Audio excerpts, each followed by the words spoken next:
Hey everyone, thanks for tuning in. You're about to hear a story, a real-life comeback story that highlights an all too frequent experience in our society.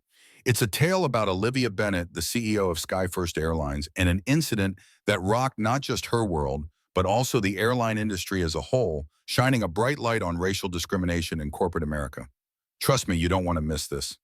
Grab some popcorn. This is going to be a ride. Picture this, Olivia's on a packed flight, comfortably seated in 1A first class, going over some crucial financial reports. She's the picture of focus, equipped with a laptop, wearing her tailored blazer with every bit of the commanding presence you'd expect from a CEO. But as fate would have it, things were about to take a sharp turn. A blonde flight attendant approaches, her expression unreadable, but her tone cold. "Ma'am, I'm going to need you to move to economy." Just like that, without so much as a hint of explanation. Now, let's be clear for a moment. Olivia isn't someone who's used to being ordered around, especially not in her own company's first-class section. The flight attendant's demeanor seemed to suggest she didn't belong there. It felt heavy and personal, almost stinging. And in that moment, Olivia couldn't help but notice the smug look on a nearby white male passenger, Mr. Davidson, who, let's be honest, was dripping with entitlement among them. It was like watching a scene from a morality play unfold right in front of her. "Excuse me," Olivia said, her voice steady. "Can you verify if this seat is actually reserved?" You could almost sense the anticipation hanging thick in the air. Passengers shifting in their seats, some reaching for their phones to record what was unfolding. But the flight attendant, with an air of unshakable confidence, stood firm. "I'm sorry, ma'am. Our lead attendant has made the call." Then Brad, the lead attendant, strolled over, puffed out his chest like he was about to deliver a state secret. "Olivia, we really need you to move." Just then, Mr. Davidson leans over, his voice dripping with condescension. "Why don't you just take the hint? You know your place." Her heart raced, but Olivia took a deep breath and steadied herself. She could have reacted. She could have fought back right there. But she paused, realizing her true power lay in a composed response. "You know what, fine. I'll move." She rose from her seat, head held high, not letting him see her crumble, even as the humiliation prickled at her skin. That's the thing about dignity. It's not about the situation you're in, but how you choose to respond. She walked down the aisle, feeling the heat of judgment from some and the prickling curiosity from others. Once in economy, Olivia could only think about everything that was happening. Her dignity was stripped, but the fight wasn't over. Oh no.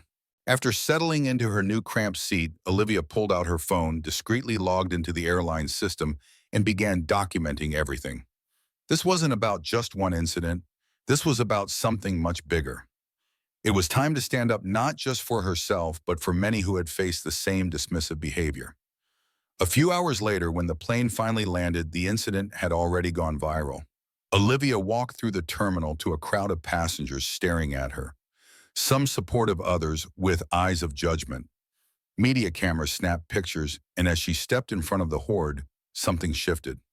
"Hello, everyone," she began, her voice breaking through the noise. "I'm Olivia Bennett, the CEO of SkyFirst Airlines." There was a hushed silence, the tension palpable. What occurred earlier today was not just unacceptable, it was a blatant act of racial discrimination. Boom.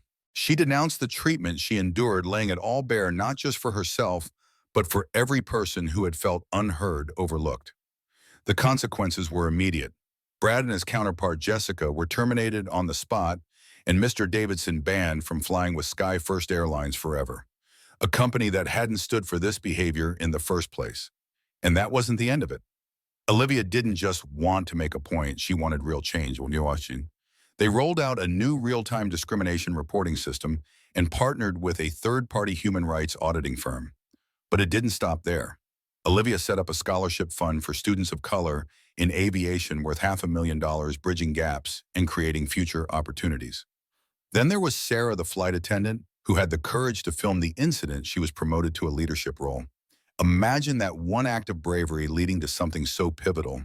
Olivia later reflected at Harvard Business School, emphasizing how staying calm and resilient is the key to overcoming bias, her experience shining as a beacon for others in similar situations. Now here comes the tough question. What does respect and dignity actually mean in our society? It's easy to say we believe in equality, But how often do we actually enforce it? Whether you're in a boardroom or a classroom, everyone deserves to be treated with kindness, irrespective of their outward appearance. So I'm inviting you to share your thoughts below. Have you ever faced bias or witnessed an act of injustice? Let's create a conversation that matters, because every experience, every opinion counts. Hit that comment section. Now let's talk about it. Thanks for watching, and remember, staying calm and assertive in the face of injustice can shift the tide in ways we can't even imagine.